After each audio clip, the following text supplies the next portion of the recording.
de superbes manèges anciens présentés au parc des Expos de Rennes depuis le 17 décembre. Mais l'aventure se termine prématurément ce soir, alors que l'exposition devait continuer jusqu'à lundi.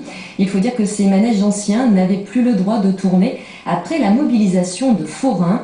Ils dénonçaient une concurrence déloyale alors que se tient une grande fête foraine en centre-ville de Rennes. Marc-André Mouchère et Jean-Michel Piron, reportage.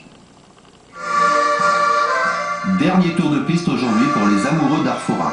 Les manèges pour les enfants et le thé dansant pour leurs parents et leurs grands-parents. On a vu que c'était le dernier jour en plus, on devait venir demain et puis on s'est dit il faut absolument qu'on les emmène quand même.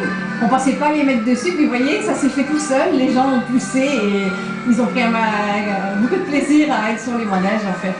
Voilà, c'était pas mécanisé, mais voilà. Car depuis vendredi, il fallait pousser ou pédaler pour faire tourner les chevaux de bois et leurs cavaliers. La faute aux forains venus du centre-ville de Rennes s'opposait à ce qu'ils considèrent comme une concurrence déloyale, alors on a coupé les moteurs. Ils vont quand même piquer des caisses, un ordinateur, des tas de choses. Et ils veulent même plus rembourser aujourd'hui.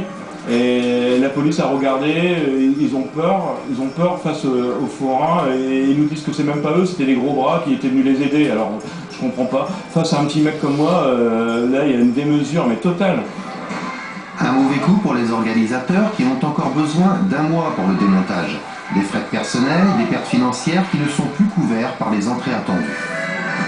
Le dossier a été monté en mairie, la sécurité était là, enfin tout est fait dans les règles de l'art. Bon, voilà, on a été contraints et forcés, on le déplore, et puis on va essayer de rebondir une autre fois peut-être avec autre chose.